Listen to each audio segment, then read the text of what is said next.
Hola, ¿qué tal? Bienvenidos a Cruzando la Frontera. Hoy vamos a conocer la historia de Tania García, una mujer profesional que llegó a Estados Unidos a principios de la década del 90. Fue al encuentro de su esposo, quien años antes ya había partido a ese país. Tiene 4 hijos y lleva una vida de logros alcanzados, pero también de momentos de preocupación y aflicción todavía. Es una linda historia. Fue de menos a más, porque logró progresos importantes en su vida. Eso sí, en base a mucho sacrificio y trabajo, algo que aún perdura, como en todas las familias que migran de un país a otro. Esta es la historia de Tania.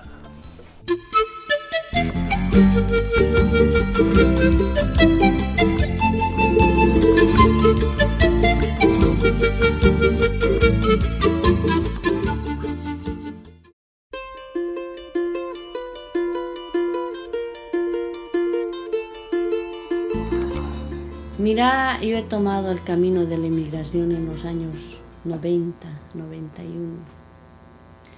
Fue una decisión muy fuerte para mí. Aquellos años yo egresé de leyes, me vine a este país, impulsada más que todo por la situación económica que atravesaba el país y las pocas oportunidades que en ese momento el país brindaba a los profesionales. Al mismo tiempo, en los años 90, 91, tomé la responsabilidad de hacerme madre. Me había casado ya y tenía un hijo, quien era apenas de 3 meses, con el cual yo emigré. Quise darle más que todo esa oportunidad a mi hijo de que se educara en un país como Estados Unidos, que como muchos, yo soñaba que mi hijo accediera tal vez a una educación y a una oportunidad mejor de la que yo he tenido. Y así fue que el año 1991 nosotros, juntamente con mi bebé, porque ya mi esposo se encontraba viviendo en este país, llegamos. Y fue en ese entonces de que empezó una época de lucha, de entrega, trabajo y sacrificio. Horas y horas de trabajo, dedicación y esmero. Mi esposo, quien había emigrado aproximadamente a sus 19 años, y que ya él se encontraba aquí como 7 años antes que yo, él se había encaminado en el campo de las remodelaciones de casas. Él trabajaba en un horario bien extendido, ¿no? Entrando a su trabajo de 7 de la mañana, saliendo de la casa 6 de la mañana, entrando a su trabajo 7 de la mañana, hasta las 7 de la noche, quién sabe, a veces 8 de la noche. Porque él es trabajador, como se dice, independiente, tiene su pequeña compañía y de él dependen los empleados. Y en sí asume una responsabilidad muy grande al tener el trabajo, ¿no? Llegando a la casa a las 7 de la noche, desde ya bien absorbido por el trabajo. Y yo en los quehaceres de la casa, ocupándome de mi primer hijo, después de mi segundo hijo, y ahora tengo 4 hijos, los 4 son varones, por quienes desde que he llegado he estado muy junto a ellos, he compartido con ellos y se puede decir que he realizado un doble trabajo. Uno, apoyándole a mi esposo en la compañía con la parte de los papeles, la comunicación con los clientes, y el segundo trabajo muy importante ha sido la casa. Tratar de apoyar a mis hijos, que no fue nada fácil.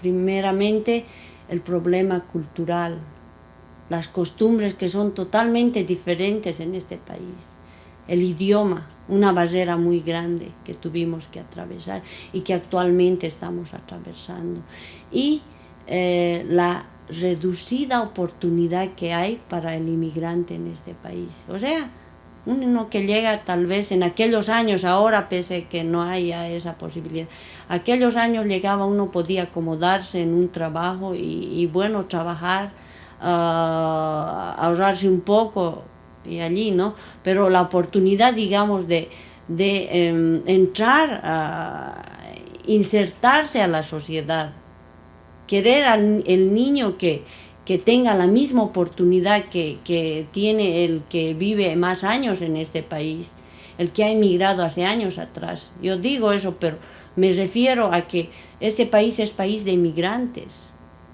¿sí? Pero el que más tarde llega es el que tiene menos oportunidades. Y esa lucha de querer integrar a mis hijos al sistema, ¿no? de que se los cuente, ha sido una lucha total, una entrega total.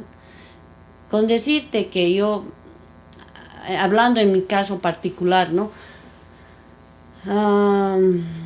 Después de mis actividades diarias, o sea, trato de extender la noche, trabajando. ¿A qué hora me acuesto? Son las 11, 12 de la noche, 1 de la mañana. ¿Y para qué? Para levantarme y seguir una rutina a las 6 de la mañana. Esa ha sido la forma en que nos hemos desenvuelto en este país y estamos en esa rutina más o menos unos 18 años. Es la edad que tiene mi primer hijo, quien ya salió bachiller y tuvo la suerte de...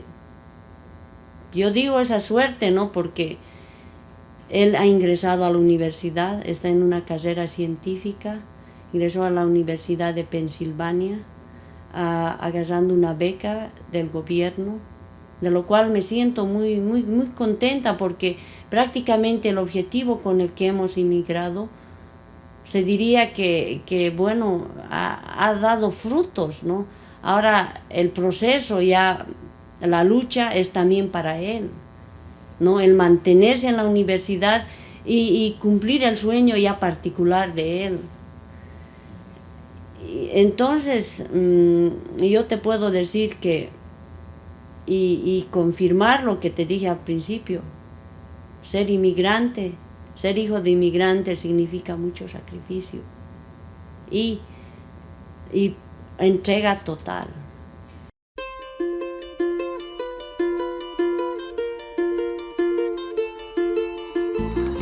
La inmigración te causa traumas. Es una realidad totalmente diferente, que te tienes que someter uno al trabajo, a largas horas de trabajo.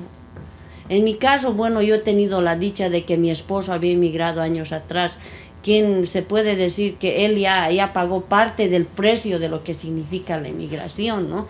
Pero aún así, actualmente nosotros ya viviendo 18, 20 años en este país, y mi esposo 25 años, seguimos en la misma rutina. ¿Te das cuenta? Es como si ayer hubiéramos llegado, seguimos con el mismo sacrificio. Y muchas familias, así como nosotros, llevan una vida así muy sacrificada. De ahí que yo sé de familias que tal vez ya absorbidos por la situación, ya aburridos, quién sabe, por llevar esta vida de tanta rutina, tanto esfuerzo, tanto sacrificio, han tomado el camino de retornar a Bolivia.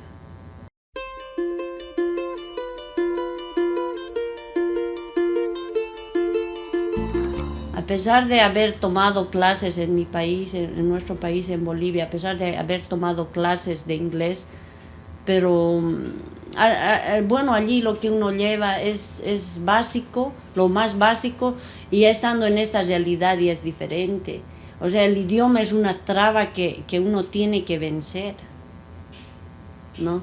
Y posteriormente a vencer esa traba, uno logra tal vez comunicarse nada más, pero el idioma no te da, en muchos casos no te da la sobrevivencia, ¿no? Es un conjunto de cosas para poder, digamos, sobrevivir en este país, un conjunto de cosas que tienen que concurrir.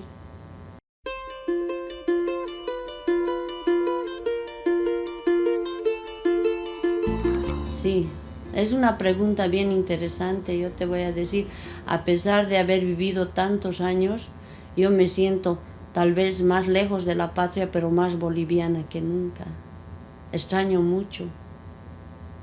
Extraño mis tradiciones, mis costumbres.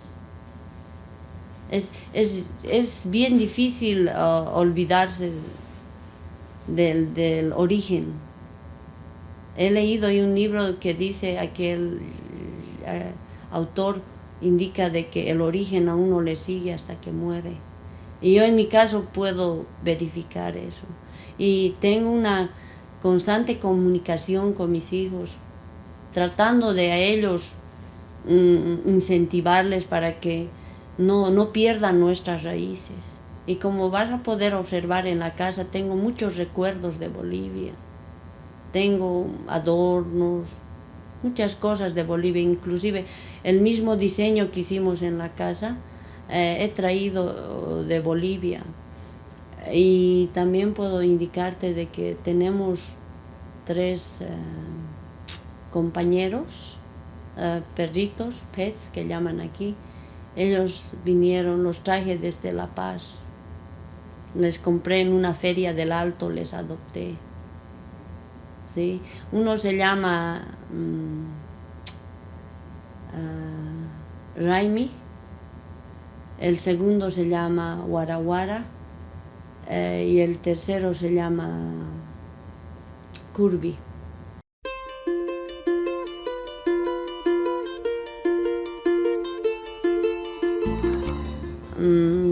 Soy casada con una persona de Cochabamba y he podido comprobar que nuestro paladar, al menos el paladar cochabambino, es el mejor, el más grande del mundo, yo te voy a decir. Entonces, ¿qué hacemos? Bueno, aquí las obligaciones son compartidas, tú sabes, ¿no?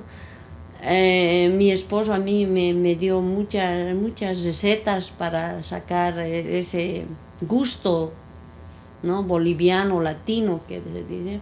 Entonces, lo que hago, trato de sazonar un poco más las comidas, aunque corriendo el riesgo de que eso nos vaya a afectar, porque tú sabes, aquí lo que más recomiendan es consumir bastante verdura, fruta y así, ¿no? Pero no dejamos de comer nuestras comidas sazonadas. Y si durante la semana no hemos podido preparar un plato de aquellos bolivianos, bueno, en fin de semana tomamos la decisión de ir a restaurantes bolivianos. O sea, pese a estar tan lejos, estamos muy ligados a lo que es nuestra cultura. Y tratamos de que nuestros niños también tengan ese compartimiento, ¿te das cuenta? De vivir rodeados de nuestra cultura. A pesar que mis hijos, yo te voy a decir, ellos se están educando en colegios privados donde pocos tienen la oportunidad, digamos, de educarse así, porque las pensiones y todo aquello, la cuestión económica no permite. Entonces, son colegios donde un poco selectivos, ¿no? Donde gente así de origen latino casi no frecuenta, o sea, no están inscritos en el colegio. Pero pese a eso nosotros trabajamos para que, como te digo, que haya un lazo cultural. Y también lo que hacemos, mi persona y mi esposo rara vez vuelve a Bolivia por la cuestión de los compromisos, los contratos y todo aquello. Pero mi persona lo que hace es ir una vez al año en vacaciones, llevarles a mis hijos para que vivan, o sea, otra realidad, la realidad que yo he vivido, que es tan bonita, ¿no? Y ellos Bueno, yo tengo esa idea de que un día tal vez ellos puedan volver a Bolivia. Mi hijo el mayor eso me indica de que, quién sabe, haciéndose profesional y todo aquello pueda que se dé esa situación.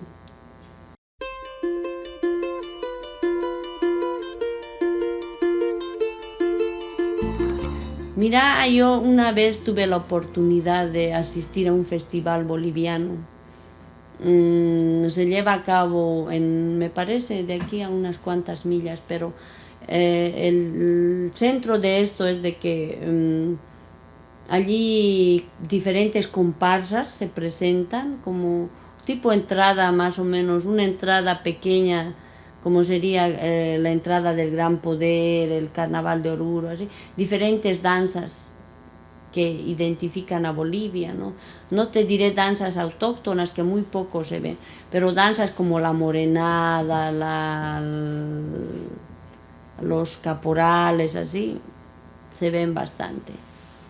Y ahí se puede ver también bastante gente boliviana, a la comida boliviana.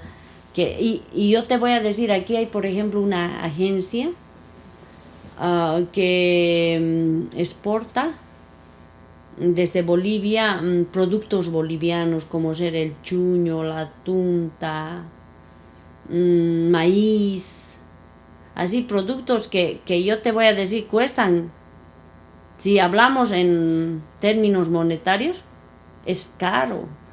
Una bolsa de chuño te llega a costar unos $3.90, más o menos 4 con los taxes que son los impuestos. Pero en sí tú no ves cuánto, pero quieres sentir el sabor.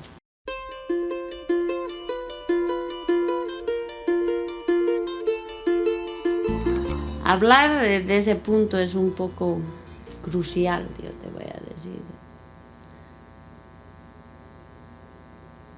Se ve progreso económico, pero progreso social no se ve. Yo te puedo asegurar que nosotros los que hemos emigrado somos primera generación. Nuestros hijos son segunda generación. Y hasta ahorita se puede ver, hasta la tercera generación no hay un progreso social. Sí hay progreso económico, pero en estos últimos años un progreso económico bien limitado.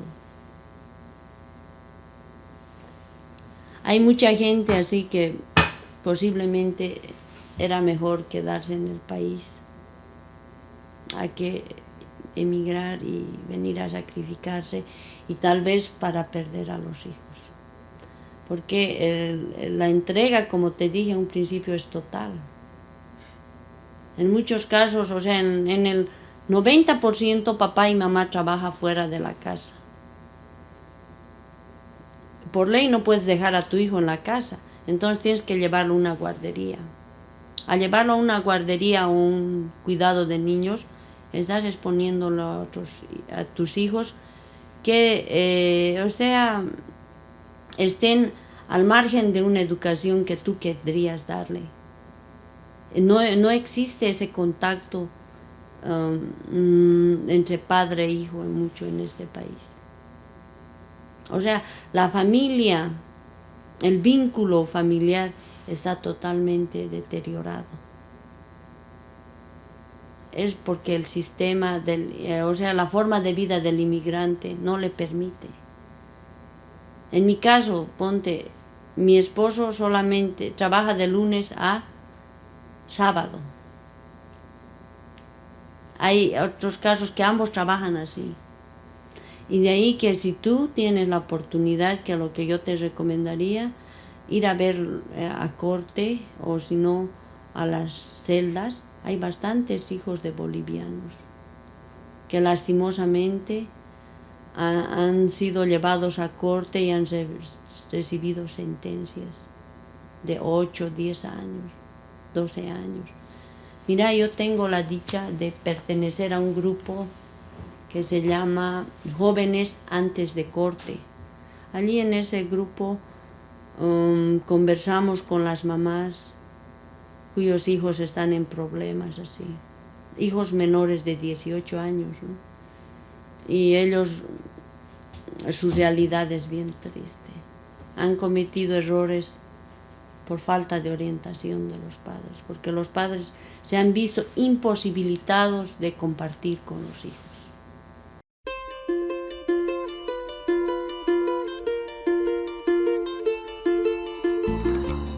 Mira, yo te voy a decir, las leyes aquí en este país son muy fuertes. Se meten a problemas de drogadicción, alcoholismo, problemas sexuales. Con decirte, hay jóvenes que, desde los 16 años tienes esa facilidad de poder manejar.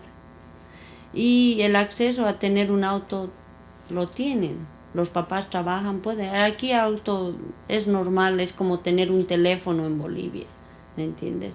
Entonces, ¿qué pasa? Los jóvenes con su poca experiencia a veces se toman unas copas y conducen.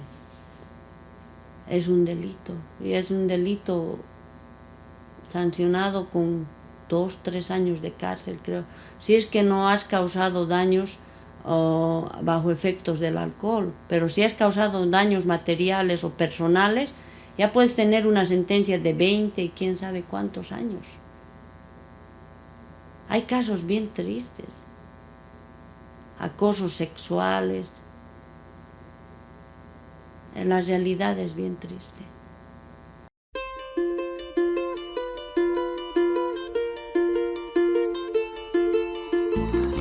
Hablar de la salud es un problema bien serio igual, porque lastimosamente el que migra no goza de un seguro de salud. No está cubierto por el gobierno. Si tú entras a trabajar, tal vez la compañía donde trabajas te cubre un seguro, pero pocos son los casos. Al menos la gente que no tiene papeles no puede acceder a un seguro de salud que la compañía le brinde. Ahora se está escuchando de parte del gobierno de que va a haber un seguro universal donde todos van a poder acceder. Bueno, eso está en tratativas, ¿no? Pero hasta el momento no hay un seguro que cubra. Entonces, mucha gente no tiene ese acceso. ¿Y qué es lo que pasa? Que no acude al médico, porque si va a un médico, por decirte, el costo es alto. Son sumas muy elevadas que, por decirte, una tapadura de muela, hablaremos de muela, de dientes, perdón, cuesta más o menos aproximadamente unos 250, 300 dólares, imagínate.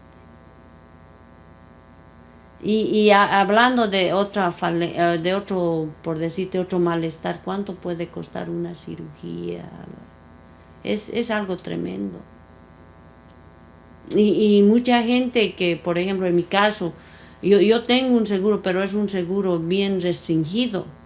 ¿Qué es lo que yo hago cuando, digamos, necesito algún examen médico ya bien avanzado?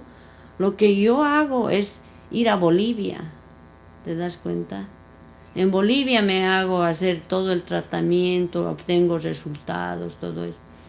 Y en caso que sea necesario aquí podría continuar, pero hasta el momento no he tenido esa situación.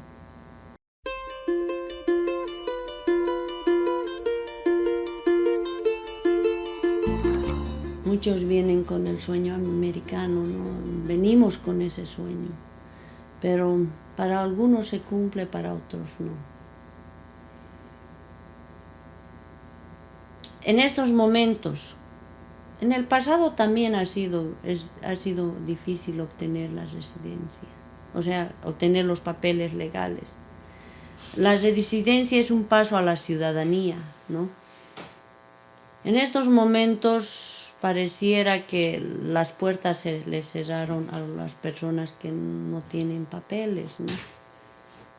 Pero yo creo que siempre hay una esperanza y mucha gente está viviendo con esa esperanza. ¿Qué es lo que ocurre de la gente que no tienen papeles? Los hijos no pueden entrar a la universidad. No pueden tener acceso a la salud que hablamos. Y se sienten cohibidos de realizar muchas actividades. Existe siempre ese temor de que, digamos, la inmigración. Y ahora, ese otro punto también, aún teniendo papeles, aún siendo legales en este país, hay muchos límites. Para poder acceder a una educación superior, por ejemplo, tienes que tener un puntaje bien elevado. Tienes que tener y renunciar a muchas actividades extra fuera del colegio, que todo joven, que todo niño debe tener. ¿Te das cuenta? Tienes que renunciar. ¿Para qué? Para dedicarte íntegramente al estudio. Para el hijo también significa mucho sacrificio.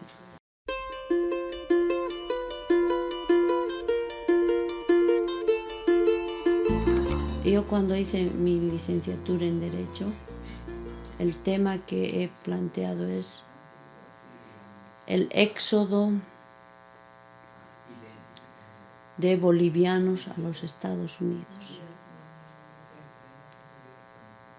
En los 90, antes de los 90 se ha dado un éxodo, no solamente a Estados Unidos, sino a Europa.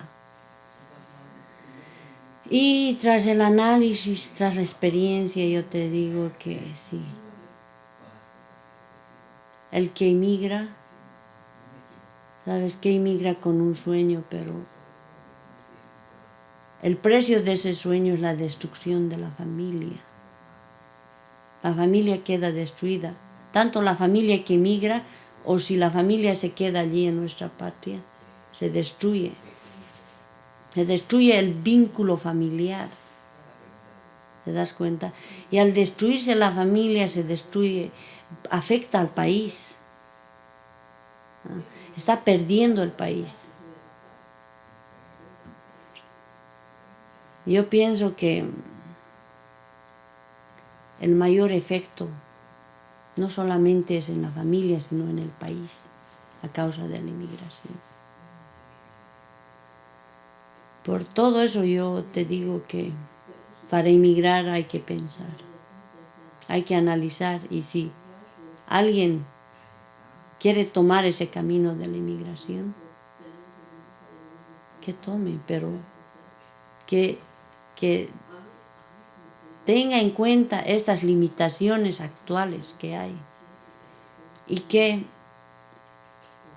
si pese a eso decide inmigrar, que tenga en cuenta de que la inmigración significa sacrificio, entrega total y sometimiento.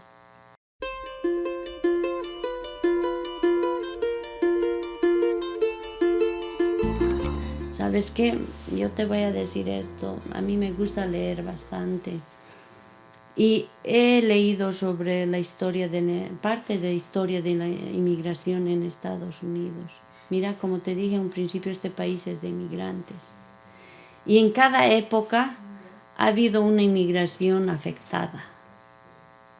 En una época determinada han sido los italianos los más discriminados, los más marginados. En otra época han sido los de Irlanda. Son épocas, ¿te das cuenta? Ahora en esta época nosotros somos los latinos, los, como nos llaman, hispanos. Somos, como se dice, el patito feo de la película. Somos de esta época, ¿te das cuenta? Mira, el ser inmigrante latino significa no ser nada. No nos cuentan. Es así. Pero, ¿por qué ocurre esto también? Porque generalmente el que emigra de Latinoamérica, el de Sudamérica, el Centroamérica estamos hablando, ¿no? Viene con esa idea, con esa mentalidad de trabajar, ahorrar y retornar al país de origen. pero no viene con esa idea de que otras culturas vienen, de venir, estudiar y progresar en este país. Entonces, un perjuicio bien grande es la mentalidad que traemos. Ese hecho da que, bueno, que no, los hijos, los padres no se puedan acomodar. Es una de las causas, ¿no? Pero también es la falta de oportunidad que nos dan como cultura. Y es bien notoria esa discriminación.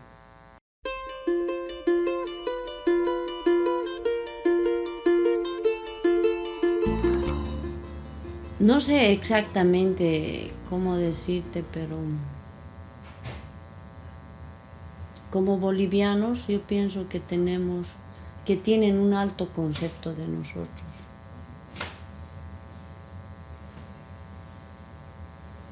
Por su entrega en el trabajo y la honestidad que ponen. Ahora yo tengo entendido que los lazos entre Bolivia y Estados Unidos prácticamente no hay conversación en cuanto a la inmigración se refiere, ¿no? Y es muy poca la oportunidad para los inmigrantes, digamos, de poder acceder, ilegales, de poder acceder a una visa de trabajo hay, por ejemplo, países como El Salvador tienen un TPS, que se llama, lo cual les facilita tener un documento para poder trabajar. Pero en caso de los bolivianos que no tienen papeles, como no hay ese trato de país a país, no tienen. Y eso es una gran desventaja, porque el trabajo que tú vas, aplicas, lo primero que te piden es un documento legal. Y como no tienen documentos legales y deben trabajar, deben sobrevivir, se someten.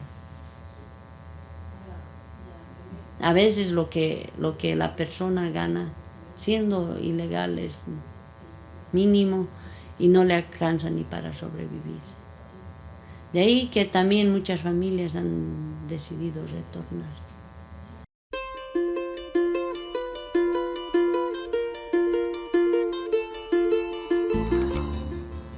¿Qué te puedo contar en cuanto al idioma? Una vez, aquellos años, ¿no? Una prima de mi esposo puso unas galletas en la mesa. Se veían muy atractivas. Hasta que ella subió al segundo piso, yo me levanté una galleta. Y ella continuaba arreglándose, me levanté la segunda y la tercera, ¿no?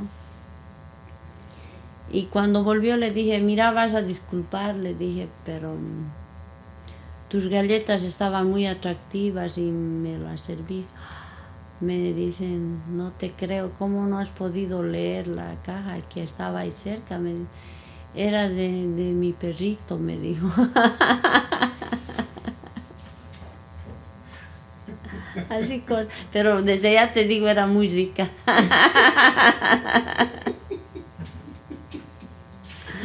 Así cosas, ¿no? Por falta del idioma que a uno le ocurren. Sí, otro pasaje interesante también es de que en la farmacia igual compramos un champú.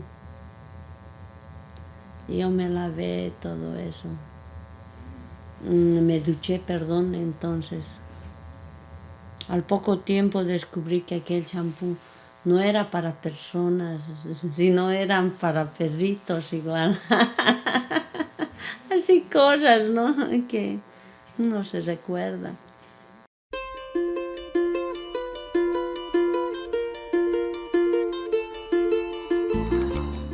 Tienes que hacer cosas múltiples. Si te digo de mí, me levanto a las 6 de la mañana, llevo al colegio a mis hijos. Bueno, la mayoría que tienen sus hijos en colegios privados hacen eso. O sea, los tienen que llevar al colegio, que es una distancia, por más que el colegio sea del área, es una distancia de unos 20 minutos. Mi hijo, por ejemplo, mis hijos, 2 de ellos están en colegios privados en el área. Los llevo, salgo 7 de la mañana, estoy de vuelta 9 de la mañana. Me alisto ya todo aquello, salgo de la casa, voy al trabajo de mi esposo, le ayudo con la compra de material, el control a los trabajadores, vuelvo a recoger al colegio a mis 2 hijos, ¿no? Porque cuando eran los 4 que estaban en el colegio era más complicado, ¿no? De un colegio al otro colegio así pasaba, porque la escuela primaria se llama, ¿no? La escuela primaria es en un building, en un local. La escuela secundaria es en otro, así están bien organizados y divididos, ¿no? Y eso me toma bastante tiempo, recogerlos, vuelvo, hacemos algo rápido, a veces sándwich, y luego en la tarde actividades extras. Mis hijos son deportistas, van a la cancha, juegan, practican, después tienen que viajar a torneos. En la noche nuevamente al trabajo, empezar, hacen sus tareas, superviso un poco cuando puedo, después nuevamente continúa el trabajo. El caso de mi esposo, 6 de la mañana hasta las 7 de la noche en el trabajo. Llega, come algo rápido y luego un poco comparte cuando puede con los niños y después cosas de la compañía también. Una rutina bien completa.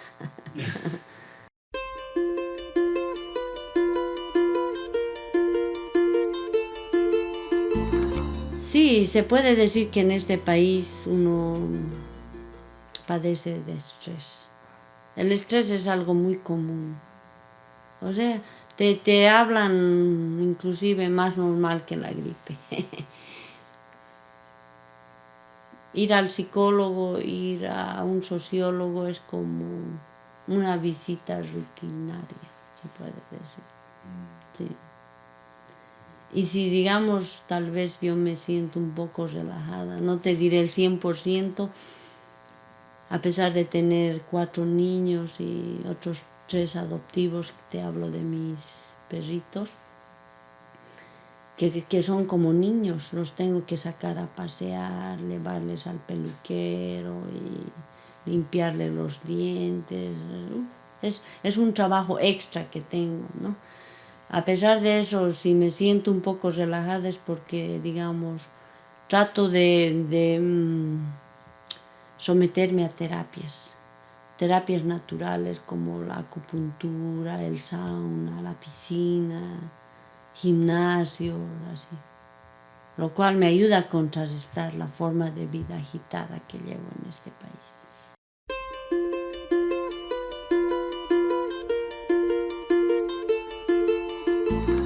Nosotros los inmigrantes no tenemos una buena alimentación. Yo pienso que nadie, pero nosotros somos los más afectados, más que todo por los gustos que tenemos en la comida. Y es bien difícil encontrar ese gusto latino en la comida. Como te dije al principio, tenemos que echarle condimentos, más sal, y como nada, ningún producto de esos es natural, te afecta a la salud. O sea, se escucha en los medios de comunicación oral y escrito de que como cultura estamos siendo afectados, más que todo la cuestión estomacal.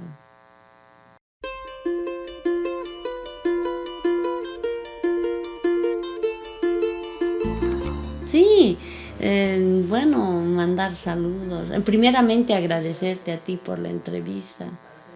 Tal vez estoy un poco emocionada y no he podido dar el mensaje que yo quisiera darles, pero te agradezco mucho por este momento. Y también mandar muchos saludos a mis compañeros de la universidad, de la Facultad de Derecho. y a todos mis vecinos de la zona y amigos, amigas, decirles que los quiero mucho y los recuerdo. Y recuerdo a mi patria y siempre llevo en mi corazón. Gracias, Tania, por tu testimonio. Un abrazo hasta Virginia. Linda experiencia y reflexiones muy valiosas. Hasta el próximo capítulo de Cruzando la Frontera.